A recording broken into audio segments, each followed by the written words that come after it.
Why does jealousy turn into violence the moment an ex starts a new relationship?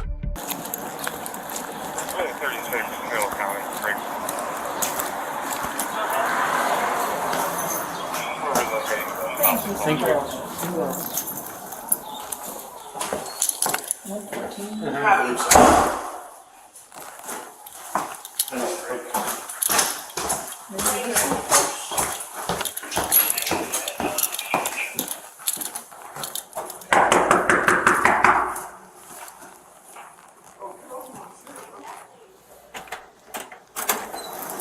Come on, look at this girl. Look what she did. He has my game right there. This game was given to me He has on my Christmas. game right there. I haven't been talking to this girl in 5 months. I haven't talked to this girl in 5 months. This game was given to me during Christmas. It's my She game. called me and asked me if she wanted to talk. It's my She came game. through my house up, hit me with the cords. Like, I've done nothing to this girl, bro. Broke my house up. Does she live here? No, I live here. Did she break in? Yeah, she done that shit. This is my house. Like, My game. Relax, stop. No, because it's live my. here? Do you live No, it's his house. He let me in. I was about to take my game, and he put his hands on me. Like I have the receipt. Are you hurt at all? I'm okay right now, but I have the receipt. I just want to take my game and go. I ain't with him in months. I just want my game and go. I bought the PS5. I have the fucking receipt. Okay. Do you need to say it? See it? Yeah, sure. Because are you gonna get it for me? If you're not gonna get it for Just me, stay here for a second, okay? like it's my game. Hold on. you're just my child's father. I mean, you're just my daughter's mother. You come in here, f***ing my house up, snatch the game. Yes, she did pay for the game. Like, it was a gift. Yes, she did pay for the game. It was a gift. Like, so how are you getting mad coming in here taking shit, trying to break my shit? She's Like, gonna be a third. man, put my hands on this girl. Like that's not fair. Like, It's my Ashley I've Barnett. heard you say it like 20 times. Just chill out, let us do our thing, Because I've okay? been saying this shit for an Okay, but it's not hour. changing anything, so what's your name? Ashley, we talking. We've been beefing for a minute. We have a child Was there a together. physical fight with you guys? He put his hands on me. He always puts his hands on me. I done lost all my fucking charms. What do you mean when you say he put his hands on you? Were you here before? No, it wasn't you. It was a different person. I'm so tired of it. I'm so tired. I done lost all my charms on my fucking bracelet. He always putting his hands on me. So what happened today? I called him. I was being nice, you know. I wanted to see him. He's like, yeah, you can come over. All I did was ask him, like, oh, you got somebody super in there. He started turning up on me. Like, yeah, I got another. You live here? No, I don't live here. He told me to come over. He said he's getting off work. I came over, you know. Yeah, I got another. Like, we have a child together. I'm just trying to conversate with him. I ain't let my daughter come over here for a minute, so I'm just trying to conversate with him, trying to get to an understanding. And it turned left. Okay. It turned left. And You got a car out here, something like that? yeah, Which one's yours? the white one, the white Nissan? Nissan. Yeah. But all I wanted was my game. I left it over here. It's my game. You guys have a kid together, you said? Yes. And you don't have any injuries whatsoever? I got stuff on my hand, but that's it. Like, I don't know. Let me see your hands.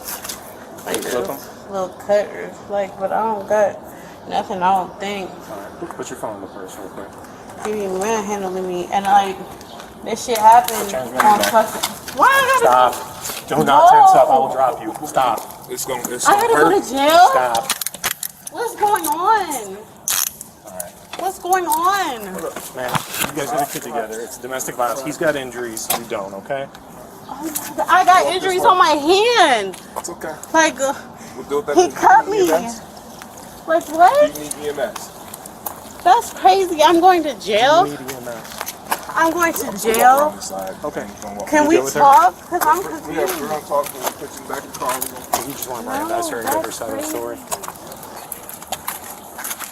Y'all really doing this to me? If he's got injuries, What is his injury? Because I didn't touch him. I don't know. So you didn't even go in there, so I'm confused. If he grabs up like that and Yeah, starts he to grabbed arrest me you, up, that so- means you're going in cuffs. So he grabbed me up. Okay. Are you serious? We're going to figure all that stuff out. I have nobody. Can I call my mom? We'll deal with that in a second. Oh my God, are you serious right now? Yes. Crazy. This nigga beats my ass every doing what to time. You're manhandling me. No, Like, I'm this nigga beats escorting my you. ass every time. Trust me, if I was manhandling you, it'd be a lot different. I'm literally just escorting you. I'm going to jail. We're going to figure all that stuff out. All right? Like, I'm so... Are you serious? You could just take it off me. Look where it's sitting at. So unless these things unhook, we're just under the strap Are you right here. serious? Yes. Just relax. Oh my gosh. It's not domestic violence. Well, you guys have a kid together. What does that mean? It would be. You got anything else on you? No, what is that? I don't have Okay, nothing. go ahead. Sign in the car. Do I have to sit in the car? Can I just sit down? Or like, are you going to sit the door? I'm going to shut the door. I need to breathe. This side in here. Are you serious? Put your leg in there, man. God. I have never been arrested in my life. Okay. We can't talk with you unless we read you your rights and then you agree to talk to us. So if you don't want to give your side of the story, I mean, that's up to you, okay? Like, it doesn't make sense. So I told, Can like, I read you your rights? you can, but I'm just so confused when I'm the one in the back of the car. I told you why back there. No. Let me read you your rights, okay? You have the right to remain silent. Do you understand? Okay. So, you told me he put his hands on me. Yeah. When I asked you about injuries, you said you don't have any. Like- and then you told me about your hands, but I'm not seeing anything on your hands. I have a cut on my finger right here. Like, I have cuts on my finger right here. That looks like an old cut that's healed. It's not even... No, it just happened today. I swear to God. How did it happen? I don't know. Okay. I was just in there. Why were and you he there? was... Let's start from the beginning. Why were you there? Because I called him. We've been, arguing, and I asked him, can we talk? I want to talk to him. I love him. I miss him. So I went in there.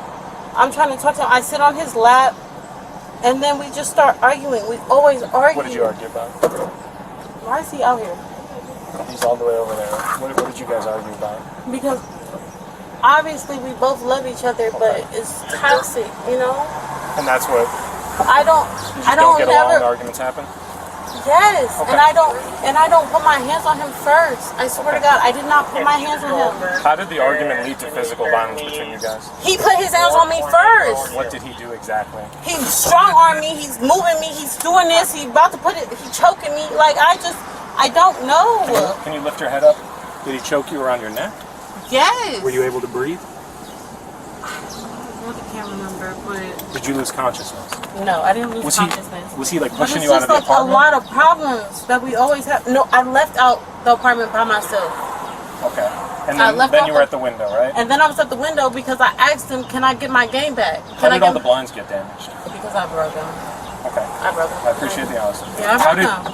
Why does he have injuries on him? I don't know. He's got like an abrasion on his arm. He's got marks on his back. I've never touched him on his back. I swear to God. The story, I swear to God. the story we're getting is that you hit him with those cords. Is that possible? I might have. I'm sorry. Okay. Yeah. What am I supposed to do about my window? Well, so that's what we're... Do you have contact with the landlord at all? Yeah, but that make me look like I got domestic violence, like I made that shit happen. All right. But you didn't. I mean, and our report's gonna obviously say that you didn't. Is the lock- Act the fool, man. Is the lock broken on your window? Or Yeah. does it is? How did she She's snatching the window. Okay. Here's where we're at right now. Because you guys have a kid together, the physical altercation that happened is domestic violence. Okay? You clearly have injuries. She doesn't.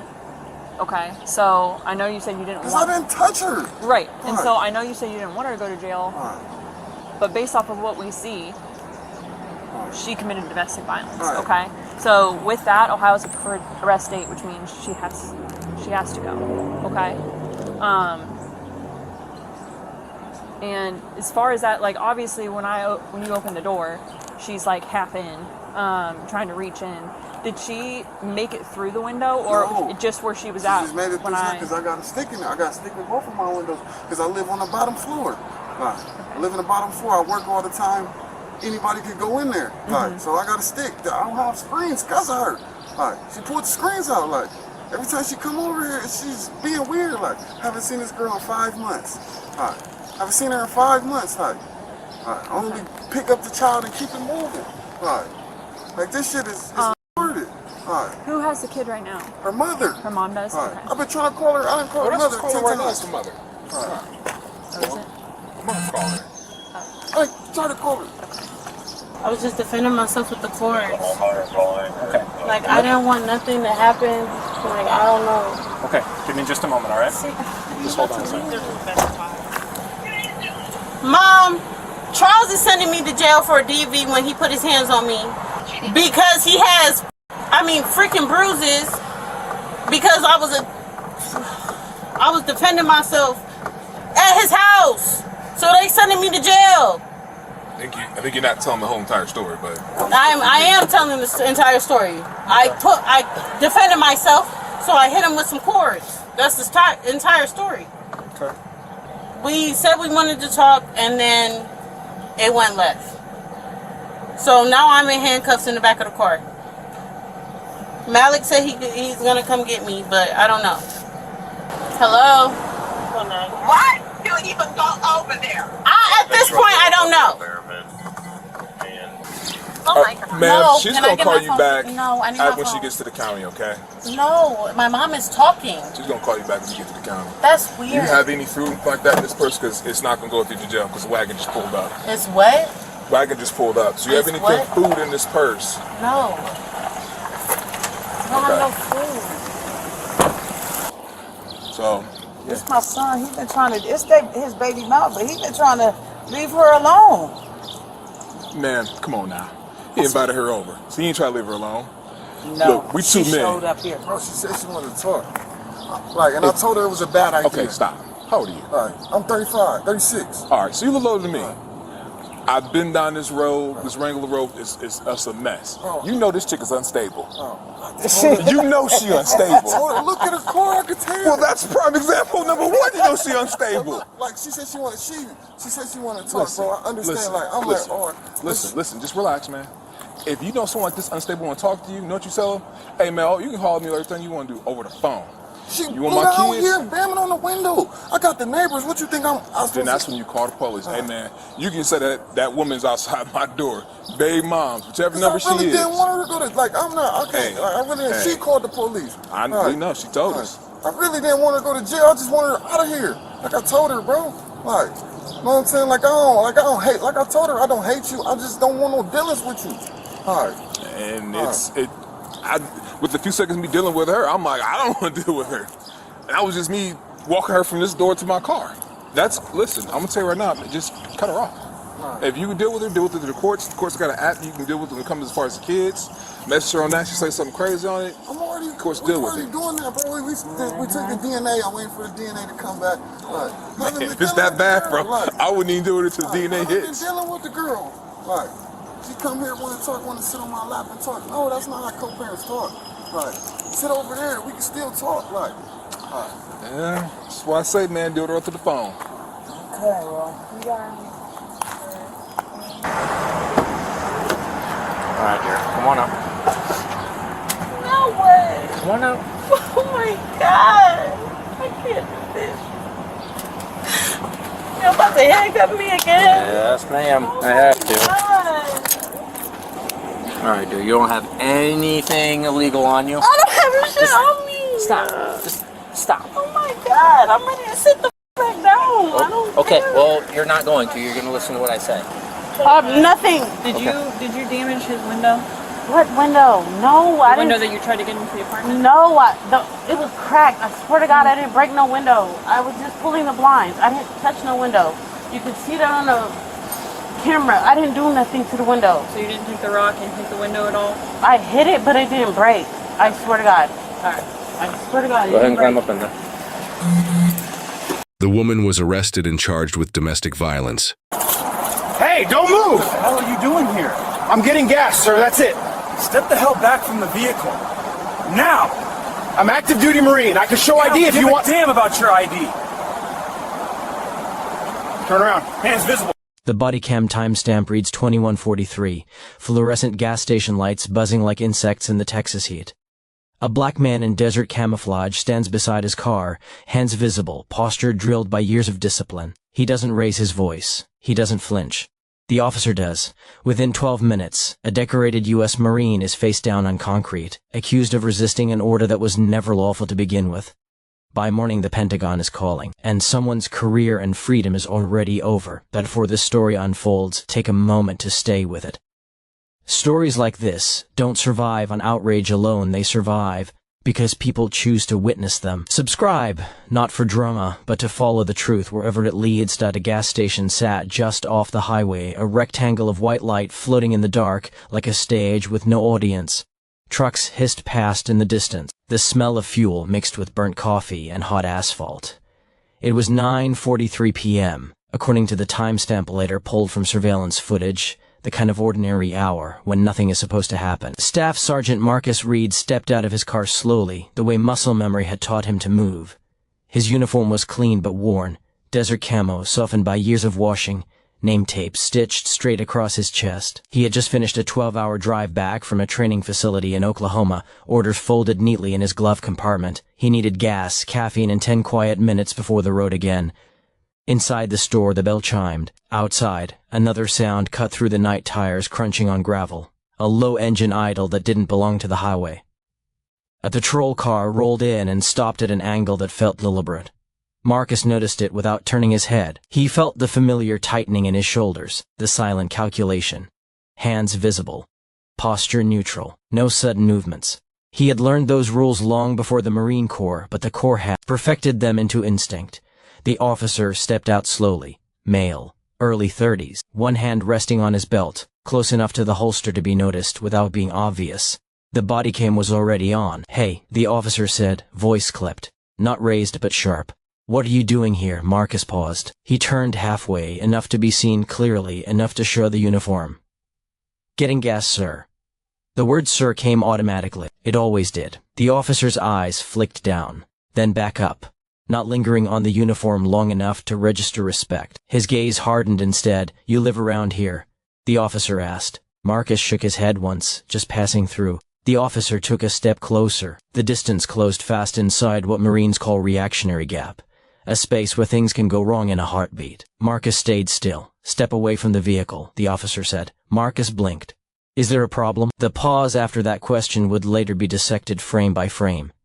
In the moment it was just silence. Heavy. Loaded. "I said step away from the vehicle," the officer repeated, louder now. Marcus complied, hands open, palms forward. The gas nozzle clanged softly as it slipped free, fuel dripping onto concrete. The sound echoed. "I'm active duty Marine Corps," Marcus said calmly. "I can show you my ID." "If I didn't ask for a speech," the officer cut in. "I asked you to follow instructions." There it was. The shift. Not from calm to chaos, but from neutrality to control. According to Department Policy 204, use of authority, an officer must articulate reasonable suspicion before issuing detainment commands. No such articulation appears in the bodycam audio, just tone. Just assumption. Marcus stood there under the lights, uniform illuminated, insignia catching reflections. A man trained to obey lawful orders now faced an unlawful one, and the conflict showed not on his face, but in the way his jaw tightened. "I'm following instruction," he said evenly. "I just need to understand why." The officer's hand moved, not to the gun, to the radio. "Dispatch. I've got a suspicious male refusing commands," he said. Suspicious, the word landed like a verdict. Marcus's breathing slowed. In his head, training manuals overlapped, Marine Corps de-escalation protocols, Texas Penal Code, sections he'd memorized for civilian carry, unwritten rules passed down from father to son. Survive the encounter. Don't escalate. Don't argue tone with power. Turn around, the officer ordered. Marcus hesitated for half a second too long. That hesitation, less than a heartbeat, became everything. The officer closed the gap completely, voice rising, adrenaline spilling into the night. "Turn around now." "I'm complying," Marcus said, already pivoting. Hands grabbed fabric. The The world tilted. The camera shook violently as the officer shoved Marcus forward, chest hitting the hood of the car. Metal rang out. Somewhere, a bystander gasped. "Stop resisting," the officer shouted. Marcus hadn't resisted. Not yet. But the phrase was no longer about truth. It was about narrative. Concrete scraped skin as Marcus was forced down, the smell of gasoline suddenly overwhelming. His cheek pressed against the ground, eyes fixed on a discarded receipt fluttering in the wind. He tasted dust. He heard the click of cuffs. In the background, the gas pump kept running. By policy, a use of force report would later be required. By law, probable cause would have to be justified. But in that moment, under the lights, none of that mattered. All that mattered was that a man in uniform lay restrained on the ground, and the meaning of that uniform was being quietly ignored. And somewhere beyond the gas station, a chain of events had already started moving slowly, invisibly. That neither man fully understood yet. The cuffs were tight, but Marcus Reed didn't say anything. That silence wasn't fear, it was training. As the patrol car door closed and the world narrowed to plexiglass vinyl and the low hum of the engine, his breathing slowed into a rhythm older than this night. In through the nose, out through the mouth. Counted, controlled. The same cadence he'd used overseas when the ground shook and decisions meant life or death. Silence had kept him alive before. It would have to do so again. The body cam would later capture his face in profile, jaw set, eyes forward, expression unreadable. Commentators would argue about that expression for weeks. Some would call it defiance, others guilt. But those who had worn the uniform recognized it instantly. It was restraint. Marcus had enlisted at 19, the paperwork still folded somewhere in his mother's drawer back home. He'd signed his name with a borrowed pen at a strip mall recruitment office, the air smelling faintly of carpet cleaner and ambition. The country was at war then. He wanted structure, purpose, a way out of the quiet expectations that hovered over young black men like fog lull, limiting and always present. Boot camp stripped him down fast. Hair gone, name replaced with a last name shouted across concrete. Obedience wasn't just taught, it was embedded. You learned when to speak. More importantly, when not to. You learned that silence could be discipline, not weakness. Survival, not surrender. By 22, he was overseas. Heat that pressed down like a physical weight. Dust that found its way into everything: boots, lungs, thoughts. The rules were simple but unforgiving. Don't move unless ordered. Don't speak unless necessary. Don't escalate unless escalation is the mission. He watched younger Marines break under pressure. Anger spilling out where control should have been. He learned from them without judging. He learned that staying calm didn't make you invisible, but it made you effective. When he came home, the uniform followed everywhere. Airports, highways, gas stations at night. It was supposed to signal honor, trust, sacrifice. But it also carried something quieter. Expectation. In the patrol car, Marcus stared at his reflection in the darkened window. The uniform looked the same as it always had. Clean. Precise. Familiar. Yet the meaning of it felt thinner now, stretched between two worlds that demanded opposite things from him. On one side, the Marine Corps had taught him to submit to lawful authority without hesitation. On the other, experience had taught him that not all authority recognized his lawfulness. The officer sat up front, radio crackling softly. Code numbers Marcus understood enough to follow. No emergency. No threat broadcast. Just procedure unfolding at a pace that felt rehearsed. You gonna tell me why you were acting suspicious? The officer asked suddenly, eyes meeting Marcus's in the rearview mirror. Marcus didn't answer right away. Not because he didn't have one, but because answering felt like stepping into a trap with invisible edges. I wasn't acting suspicious, he said finally, voice even. I was getting gas. The officer scoffed. You didn't listen. Marcus swallowed. The urge to explain, to educate rose and fell. He could talk about training, about compliance, about how tone mattered, about how stepping away from the vehicle without cause wasn't standard procedure under Texas law. But explanation assumes the other person is listening, so he went quiet again. The arrest report would later note non-compliant demeanor. That phrase would sit on paper like a stain, vague enough to mean anything, heavy enough to justify everything. It wouldn't mention the uniform, wouldn't mention the calm, wouldn't mention the absence of threat. Silence is easy to misinterpret. At the station, the cuffs came off briefly for processing. Cold metal replaced by colder air. Fluorescent lights hummed overhead, flattening everything they touched. An officer behind a desk typed without looking up. Name: Marcus Reed, Occupation. There was a pause. United States Marine Corps, Marcus said. The typing stopped. For half a second, the room shifted. Not enough to undo what had happened, but enough to acknowledge it. Active duty? The desk officer asked. Yes, sir. A glance was exchanged. Not concern. Calculation. Marcus sat on a bench and waited. He thought about his father, who had taught him how to keep his hands visible during traffic stops long before he taught him how to drive. He thought about the oath he'd taken to defend the Constitution against all enemies, foreign and domestic, and how abstract that oath felt under these lights. He wondered, briefly, whether silence was still the right choice. Outside that room, processes began moving without him. Supervisors were notified. Bodycam footage uploaded to a server according to retention policy. Somewhere, an email was drafted that included the word military. Somewhere else, someone hesitated before hitting send. Marcus didn't know any of that yet. He only knew that wearing the uniform had not protected him tonight. It had complicated him, split him into symbols that others could interpret however they needed to. A Marine trained to absorb pressure without breaking. A black man expected to prove innocence without being asked. Two identities, one silence. And as the hours passed, that silence began to echo far beyond the walls of the station. The patrol car smelled faintly of plastic and old coffee. A scent that never quite left no matter how many times the interior was wiped down. Officer Daniel Hargreaves sat behind the wheel, with the engine idling, one hand resting on the steering wheel, the other tapping against his thigh in short, impatient bursts. The red and blue lights were off now. On the outside, everything looked calm again. On the inside it wasn't.